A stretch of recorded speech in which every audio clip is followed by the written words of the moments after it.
अपने आप से प्यार करना सीखो। एक छोटे से गांव में एक आदमी रहता था। उसके घर के पास में एक पहाड़ था जहां पर वह रोज सुबह जाता था।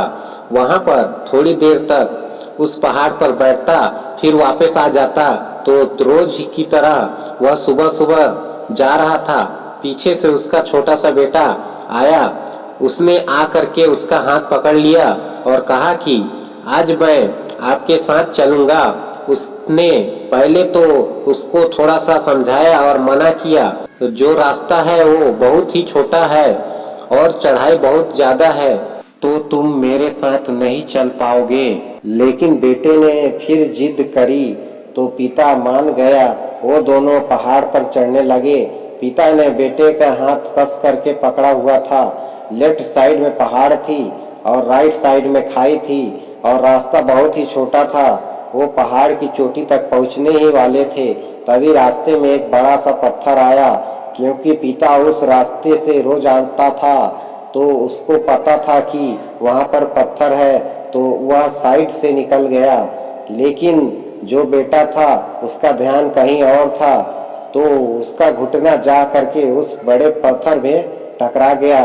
उस बच्चे के मुंह से एक चीख निकली और जैसे ही वह चीखा उसकी आवाज़ उन पहाड़ों में गूंजने लगी। इससे पहले उस बच्चे ने कभी भी अपनी आवाज़ की गूंज नहीं सुनी थी, तो उसे समझ नहीं आ रहा था कि ये क्या हो रहा है। वह अंदर से थोड़ा सा घबरा गया और उसे लगा कि शायद न कहीं कोई है जो छुपकर उसे देख रहा है और उसका मजाक उड़ा रहा है। फिर उस बच्चे ने बोला, कौन हो तुम? तो जब उस बच्चे ने उस गूंज को सुना तो उसे गुस्सा आ गया। उसे लगा कि कौन है ये जो मेरा मजाक उड़ाए चला है। फिर उसने गुस्से से कहा कि मैं तुम्हें छोड़ूंगा नहीं। और फिर जैसे ही उसने उस गूंज को सुना वह घबरा गया। उसके पिता समझ गए थे कि क्या हो रहा है। उसने अपने पिता का हाथ कस के पकड़ लिया और उनसे पूछा कि कौन है ये जो मुझे इतना तंग कर रहा है? कौन है ये जो मुझे इतना डरा रहा है?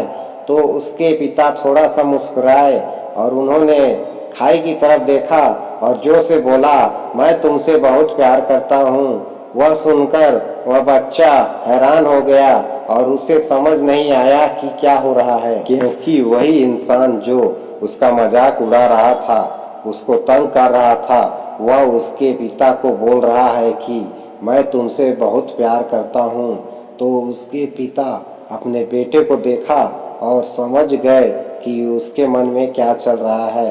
और फिर दोबारा उन्होंने बोला, तुम बहुत अच्छे हो। और ये सुनकर उनका बेटा थोड़ा सा मुस्कराया और पूछा अपने पिता से कि ये क्या हो रहा है। फिर पिताजी ने बेटे को समझाया, ये आवाज़ तुम सुन रहे हो ये ना किसी और की है, ये तुम्हारी ही आवाज़ है जो कि पहाड़ों में गूंज रही है और तुम्हें अपने ही आवाज़ सुनाई दे रही है। जैसे तुम बोलते हो ठीक वैसा ही तुम्हें सुनाई देता है। अगर तुम गुस्से से कुछ कहोगे तो पलट के जो आवाज़ आएगी उसमें भी गुस्सा होगा, लेकिन अगर तुम कुछ अच्छा कहोगे तो भी आवाज़ अच्छी ही होगी। ये बात बच्चे के दिमाग में घर कर गई और फिर ये दोनों उस पहाड़ की चोटी पर गए। लेकिन बच्चे के दिमाग में यही बात घूम रहा था और फिर वह बच्चा खिलखिलाकर हंसा और उसने अपने दोनों हाथ खोले और अपनी पूरी ताकत से बोला, मैं तुमसे बहुत प्यार करता हूँ। बिल्कुल इसी तरह हमारी ज़िंदगी में भी होता है। जैसा तुम अपने मन में इस ज़िंदगी के बारे में सोचते हो, ये ज़िंदगी तुम्हारे लिए बिल्कुल वैसे ही हो जाती है। अगर तुम मन ही मन अपने आप से ये बोलते रहोगे कि मेरी ज़िंदगी तो बहुत बुरी है, तो तुम्हारी ज़िंदगी सच में बुरी हो जाएगी। और अगर तुम अपनी ज़िंदगी से प्यार करोगे तो तुम्हारी ज़िंदगी भी तुमसे प्यार करेगी।